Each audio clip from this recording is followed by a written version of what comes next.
What's up, guys? Welcome back to GoHamDiscGolf. I'm Big John, and today I want to do something that I've been meaning to do for a while now.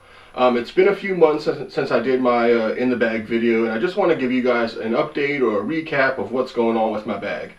I pretty much have my bag set to where I want it to be for a while. It's going to take something really miraculous to get pushed out of my bag and have something replace it.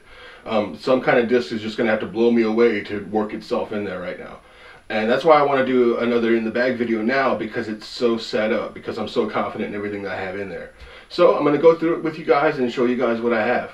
I'm still carrying a Fade tournament bag. I still love the bag. It does everything I need it to do. Since then, I've been able to try a few different ones, and while there are some very comparable bags out there that do the job amazingly well, I still just continue to go back to my Fade tourney bag. I love it, and I still got the Innova back saver straps on it. I'm gonna see about moving on to like some quad shocks or some gel straps, but for right now the back savers are doing their job. There's no wear and tear on them, and I've been playing a whole mess of disc golf. The bag and the straps is still holding up incredibly well. Alright, so starting off with drivers, I do keep 6 drivers in my bag. The first driver I have in there is a 177 Opto Halo, and this is the one that I had in my bag on the first video. I still only use this guy for really big hyzers. Anything that I have a lot of room to work and I need to spike really high or get really far out, you know, past 350 feet, but I have a lot of room to work, because this guy is extremely overstable. It is going to cut hard to the left once it starts to, you know, slow down a little bit. That's why I hold on to this guy. The bad thing about it is that the courses that I play the most don't have too many shots where I can use this. So it may end up dropping out of the bag, but we'll see. For right now, it's staying. When I did my first in the bag video, I talked about how much I love the Nuke SS. And there's actually, I don't have a Nuke SS in the bag anymore. I had one left and I ended up giving it to a friend because it started to work really well for him, and I'd rather him have it and, you know, love that disc rather than me just having it in there to fill space. So I took Nuke SS's out of my bag, and I've kind of graduated onto the regular Nuke. I have a pretty new Z Nuke in my bag right now, and it's just really a backup, just in case I happen to lose the one that I love the most. This is actually my Latitude 64 Star Nuke that I did a custom dye job on, but it's really just an ESP Nuke, and it's 175. I absolutely love this guy. This is for shots more than 350 feet where I need to stay fairly straight. It still will fade at the end towards the left for me, but I absolutely love it. It's got such a great grip on it. It feels so good on the hand, and it rips out so cleanly. That's why I love nukes. Next, I have one Valkyrie in my bag right now. I need to get another one just for a backup, but this is a 175 Champion Valkyrie, and I love this guy. Anything less than 350 feet, from about 275 to 350, I'll throw this guy. And when I get a good rip on it, a good clean release, it's a laser beam for me, and that's why I love it. It definitely does not fade hard like a Nuke does, but I still have a lot of trouble trying to turn it over. But that's why I love a Valkyrie. You guys know I love Valkyries. And then I carry 2 flicks. I carry 2 identical flicks. They're both 174, I believe, or 175. I don't use them for, you know, throwing max distance. I use them because they're so consistently overstable. I use these guys actually on shots less than 250 feet for either forehand hyzers that need to cut really hard, or for backhand hyzers that need to move around a dog leg really quick. I love flicks. If I could get a stack of 10 of these and keep them in my bag, I would. I love flicks, and I'm going to keep them for a long time. Now, as far as fairway drivers, I carry 2 right now. You guys know that I love MVP for their fairway drivers, and I've got a Volt and a Shock. I had an amp in my bag, but I gave that one away. I wasn't even really using it that much. I was using it for Anheuser shots, and it does that really well, but more often than not, when I put some power on it, it got really flippy and inconsistent. That's not to say the amp isn't a great disc, it just wasn't working for me. So my Volt I use for, you know, around 225 to 275 feet. Laser beam straight for me. It's like a toned down version of the Valkyrie. I love the Volt. It feels so good in the hand. I'm going to keep on this guy for a long time. It flies extremely close to the flight path of a river, or sometimes a T-Bird or a JLS. But I love my Volt, guys. I want to get another one just to put in my bag for a backup. And then I have the Shock. It's the overstable fairway driver from MVP. I've found out that I can throw really nice anhyzers with this guy. You put it on a nice anhyzer line and it just kind of gets lazy and holds that line. It never really fights back on an anhyzer, and it holds a hyzer incredibly well too. Those are my two fairway drivers. I want to keep them right now. I haven't found anything that really does that better for the way I throw and what I'm looking for them to do. Alright, I carry 4 mid-ranges.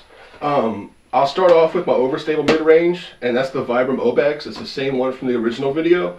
I love the Obex. It flies incredibly well for me, even though I don't throw it that often. It's very overstable. It feels really good in the hand. It's got a really nice big bead to it that fits into the finger really well. I love my Obex. I don't plan to get rid of it. I carry a Buzz SS, which I'm throwing less and less often. It's very understable, but it doesn't hold an anhyzer line the way I'd like it to. But I do like it for my understable throws that are under 200 feet. But I do carry a Buzz SS, and I still do love it. And then I carry 2 Buzzes. This one is ESP. I love this disc. This is my go-to mid-range, disc. It flies like a laser beam. It's incredibly straight. I can make it do anything I want to. It holds the anhyzer line really well. It holds the hyzer really well. I can't stop singing the praises of Buzzes, guys. I absolutely love them. This is a 177 ESP Buzz. Fights the wind really well, but I love it for just about all my mid-range shots. And then I've got a second one. This is a Flex Buzz. It's more or less just a backup to the ESP, but it's also a lighter weight. I think it's 171 or 170, and it can be a little, like, slightly more understable than a regular Buzz. But that's why I have it, mainly for a backup, sometimes for a little more understable throws. Alright, so after mid-ranges we have putters. I still absolutely love soft magnets. These guys are my babies. The reason why I have 4 of them is because I have them in all kinds of different weights. But I keep the same putter for every single throw because I want to have consistency in the feel of it. If I used ions for certain shots, magnets for other shots, AVRs for a different shot, and then a magic for something else, then every time I went to grab a putter, it would always feel slightly different in my hand, and I wouldn't have the same kind of confidence. Now that works for me, but it doesn't mean it's going to be the same way for you. But I would recommend trying it. Now as far as weights on these guys go, the white one is a 177.